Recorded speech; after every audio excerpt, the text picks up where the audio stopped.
come back to school because I realized it was not long time ago that I was in one school like this. People standing in the back would know that I was one of the back benches in school. I was always there.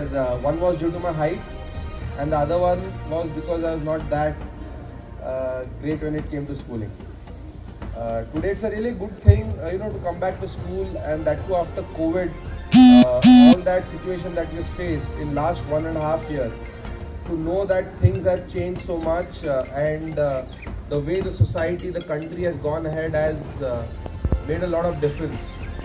COVID has also taught us that life has to evolve, it has to change. If you look back at our generations, science and technology has been one important aspect. That is why the society that we live in today is possible. Innovation in society, philosophical thoughts is what has brought the society to the current standing, and from here what we do ahead is what is science contribution in this. आज यहाँ पे मानस school में आके काफ़ी खुशी हो रही है, क्योंकि कोविड के सिचुएशन के बाद जो अभी मैं कह रहा था कि साइंस एंड टेक्नोलॉजी का जो एक अहम योगदान रहा है वो काफ़ी महत्वपूर्ण है। आज छात्रों को देख के जो मुझे खुशी मिल रही है कि साइंस एंड टेक्नोलॉजी में जो रुचि आप लोग दिखा रहे हैं, ये काफ़ी बड़ी चीज़ है। कि जब हम भी स्कूल में पढ़ते थे तो साइंस एंड टेक्नोलॉजी एक अहम विषय होता था हम लोगों के लिए, और जैसे यहाँ पे स्टेज से पूर्व में कहा गया कि साइंस एंड टेक्नोलॉजी के माध्यम से आपका क्रिटिकल थिंकिंग एनालिसिस बढ़ जाता है, और इस बात सच है क्योंकि खुद मैं एक इंजीनियर रहा हूँ, एक मैकेनिकल इंजीनियर, तो मैं साइंस की अहमियत एक ज़िंदगी में जानता हूँ। आज इंडिया एक फार्मास्यूटिकल हब है for not only the country but for the world. आज देश भर में और दुनिया भर में जो दवाइयाँ बिकती हैं वो 85% इंडिया में बनती हैं। आज इंडिया अगर प्रगति की तरफ बढ़ रहा है तो वही है अपने वैज्ञानिकों के कारण, अपने मैथमेटिशियंस के कारण, जो अपने अपने क्षेत्रों में छोटा छोटा इनोवेशन कर रहे हैं। अगर आप जानते होंगे कि इंडियंस एक ऐसे है देशभक्त कि जहाँ कहीं वो जाते हैं वो देश का नाम रोशन करते हैं। अगर आप आज यूएस में देखेंगे, उनके प्रेसिडेंट जो बाइडेन, जो परसों एक नासा का मिशन लॉन्च हुआ था, उसमें सबसे एक महत्वपूर्ण भूमिका थी एक इंडियन की। एक अमेरिकन वाइस प्रेसिडेंट है कमला हैरिस, वो है इंडियन रूट्स की। So Indians have this inherent ability कि वो जहाँ कहीं जाते हैं क्या करते हैं, दे ऑलवेज शाइन।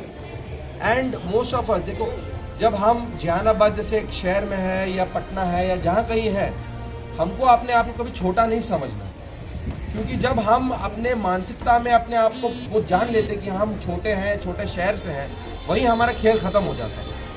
अगर मैं बेलगाम जैसे एक शहर से आके दिल्ली जैसे शहर में जाके कम्पीट करके आईएएस बन सकता हूँ, तो यहाँ का हर एक छात्र छात्रा कहीं भी जाके कुछ भी बन सकता है। वो केवल आपका एक जो मेंटल ब्लॉकेज होता है उस चीज़ पे आपको ध्यान देना होता है। जो लिमिट की बात यहाँ से कही गई थी, देखिए सब में कहीं ना कहीं कोई ना कोई क्वालिटी होती है, इस बात को नकारा नहीं जा सकता। हर एक पेरेंट अपने बच्चों को एक सही शिक्षा देना चाहता है, लेकिन वो उस विद्यार्थी पे होता है कि वो कैसी शिक्षा ले, कैसे ले और कब ले और उसका क्या करें। एजुकेशन को आप एक सकारात्मक रूप में भी ले सकते हैं या नकारात्मक रूप में भी ले सकते हैं। ओसामा बिन लादेन को देख लीजिए, खुद भी एक सिविल इंजीनियर था, लेकिन उसने अपनी नॉलेज को एक गलत दिशा में इसको उपयोग किया।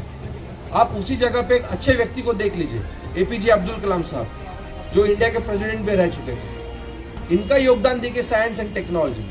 साइंस एंड टेक्नोलॉजी एक ऐसी चीज़ है जो आपको क्रिटिकल थिंकिंग के साथ एक अच्छा ह्यूमन बीइंग भी बनाती है, आपको सोचने की क्षमता ज़्यादा मिलती है। और मैं बस वही चाहूँगा कि आने वाले समय में, आज और इसके बाद, आप साइंस टेक्नोलॉजी में और जो भी विषय आपको पसंद है उसमें आप रुचि दिखाएं, ठीक से पढ़ें, अपने गार्डियन की बात सुने, स्कूल में टीचर का आदर करें, क्योंकि टीचर एक ऐसा व्यक्ति है जो देश और समाज को बनाएगा, और वो आप व्यक्तियों में जो वो अपनी नॉलेज इम्पार्ट करते हैं वो देश के भविष्य में रिफ्लेक्ट करेगा।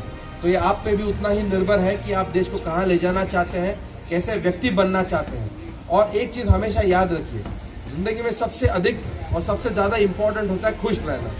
जो भी करिए खुश रहिए, अननेसेसरी स्ट्रेस टेंशन मत कीजिए, क्योंकि ज़िंदगी में कई ऐसे पड़ाव आते रहेंगे जहाँ कभी ऊपर आपको एक जाने का मौका मिलेगा और उसी चलते ही आपको कहीं एक ऐसी मुकाम पे पहुँचा देगा कि आप कभी सोच भी नहीं पाएंगे। लेकिन उसके बाद एक ऐसा डाउनफॉल आएगा कि आप अपने आप को भी संभाल नहीं पाएंगे। जिंदगी बस यही एक साइनसॉइडल वेव है। इस वेव को समझते, इस वेव पे चलते रहिए, खुश रहिए और अपने माँ बाप का आदर करिए, गार्डियन का आदर करिए, टीचर का आदर करिए और देश का भविष्य उज्जवल बनाने में सबकी मदद कीजिए। धन्यवाद।